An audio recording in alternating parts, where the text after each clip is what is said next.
I'm joined by Portland United Football Club Chairman Matt Lucas for this special feature. Matt, would you believe it? We're already into February. It feels like everything's flown by. Just to catch up with you really on your thoughts on the season so far. We're coming into, believe it or not, that final part of the season.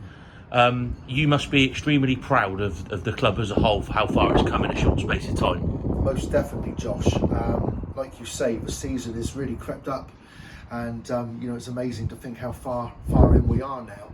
But no, I'm ever so proud, and I'm delighted with regards to the progression that everyone here at the club has made.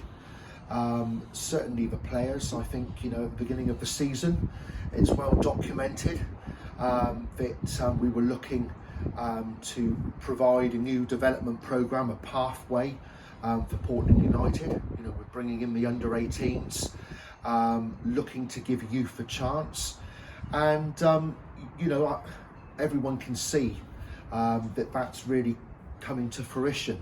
To see young Harry Thomas playing week in, week out for the first team. Can't call him a 16-year-old anymore, but despite Franklin trying. Well, there we are. But 17-year-old lad who's been given that opportunity and doing so well. Those young lads who've been playing every week for the reserves, and we can't forget the reserves have had an excellent season, as have the under-18s. So everyone is progressing well. The managers are all working well together, working as one, and I'm absolutely delighted. And if I'm being totally honest, I didn't think that we would quite see the fruits of our labour quite so soon. So it's really refreshing to actually see on a weekly basis players developing and a real togetherness, which for me is vital, but makes me so proud to be the chairman here. And you've just touched upon it then about that progression, that path that young players are being offered.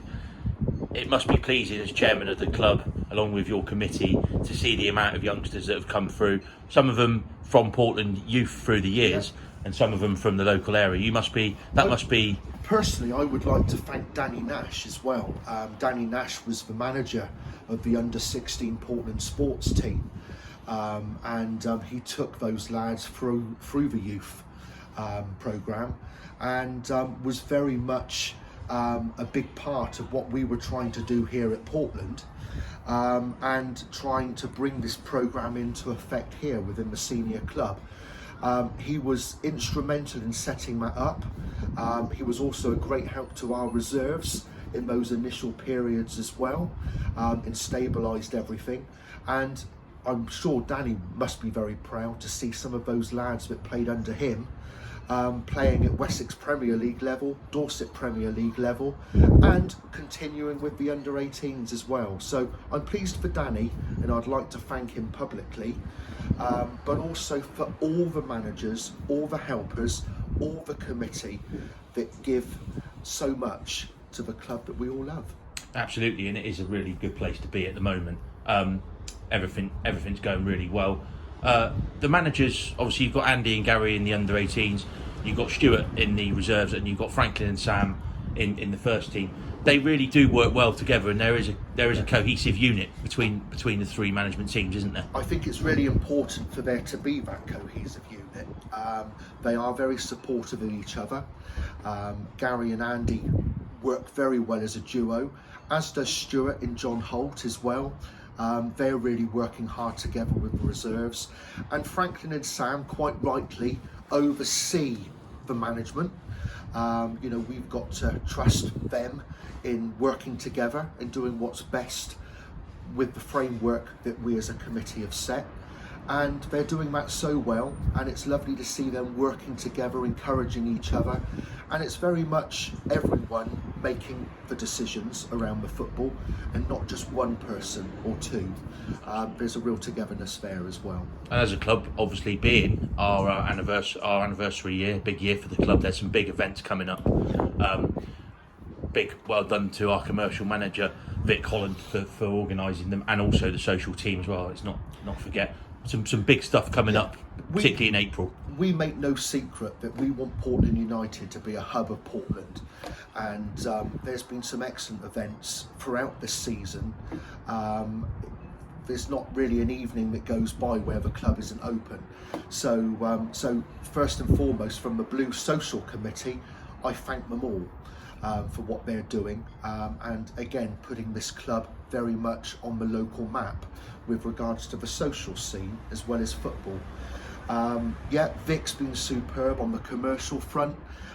Yourself and Lynn do so much work on the social media front, and that's a massive part of any football club at any level. And again, without wanting to single anybody out, I'm so blessed, so fortunate to have the committee and the supporters that we have here, because we're all of the same mind, we all think the same way, we all want the same thing.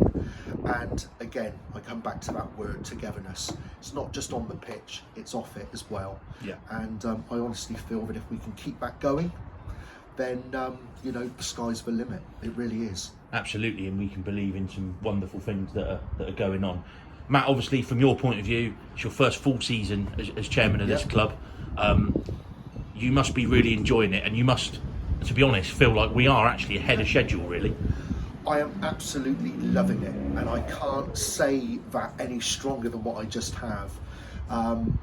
Everyone knows I'm a great Dorchester supporter, and I missed the day to day that I was giving there, and it didn't take long for me to realise what a gap that left really for me. Everyone's made me feel so welcome here. I love the people, love working with everyone here, and it's just whetted my appetite again. I'm really hungry to continue the success that those people have given the club before me. Yeah. And I just want to make sure that all their work is protected, and I also just want to put my weight, and there's a fair bit of that, behind everything. I wasn't going to say anything. Well, you don't need to, but I just want to make sure that I put my weight behind all the good work that is going on here on a daily basis. I'm just revitalised by it all. I really am. And this interview will go out before the game today against Cowes, another tough game against a decent side. Yeah. Fingers crossed the lads can go out there and get another positive result. Yeah, I go into every game in a positive frame of mind, and I know all the players do, I know you do, Josh, I know the committee do, but the progression this season has most definitely meant that we go into every game with a real feeling that we're going to do something, we're going to get a result, and that's great. That wasn't necessarily our main aim this year. We wanted to be competitive, we wanted to improve all our players within our club, and there's no one more than me that wants to win week in, week out. But we also knew that we had to invest in this development pathway, and therefore for us to see the fruits of this so early on is just wonderful for us all. And I just can't wait for what the future holds for Bolton United Football Club. Absolutely. Matt Lucas, thank you very much for joining me, and enjoy the game today. Thanks, Josh. Take care.